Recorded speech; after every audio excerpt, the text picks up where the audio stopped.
Okay, so let's get started on this tutorial for Orange Summer, which is really an updated version of Sweetie. And you can look at that making of soap video that I put on. I'll put a link on that for that Sweetie soap. But you know, as I was looking at that Sweetie soap, I think it looked a little harsh.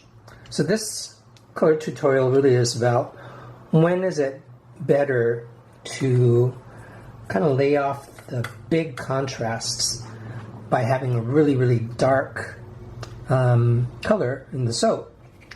So let me demonstrate more than talk about that. So make more sense.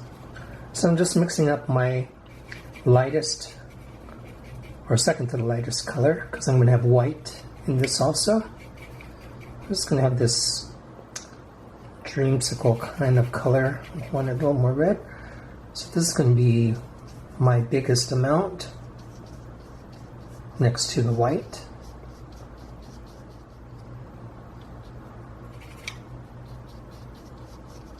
Something like that.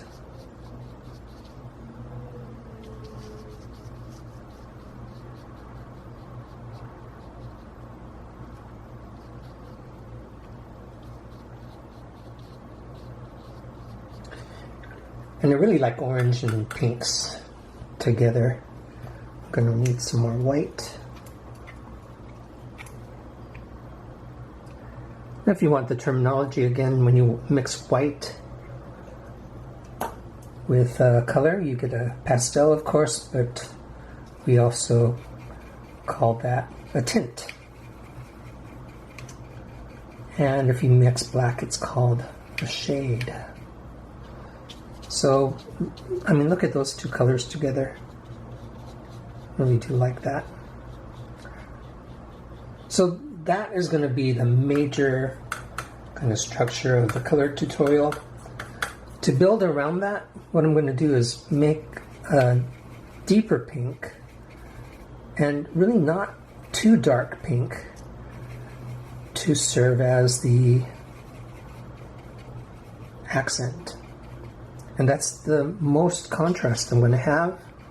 And it's even going to be less severe because I'm only going to use a little bit of that. So something like this. Whereas if you look at the making of Sweetie, I had a really dark, almost red color. And then the texture, not the texture, but the contrast was so great that I think it was a little jarring. So I want this to have more of a soft feel to it. Those are the major colors in the soap. Of course, I'm going to have something that's going to look like a cream color. I don't want it too white.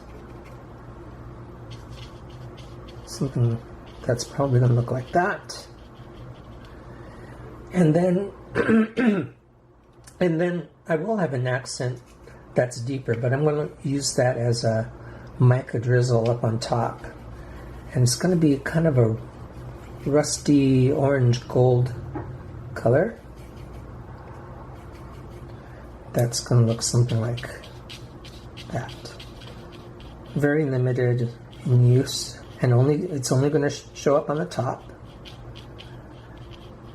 And because everything in here has red in it, the orange has red, the pink has red, the pink has red, this rusty orange has red in it, it's all going to hold together nicely. If you can imagine a blue or green tossed in there as an accent, it would look really beautiful, but it would be a different type of design. So there's the color tutorial, and thanks for tuning into this part by hitting that I on your screen. And now let's go back to the making of Orange Summer.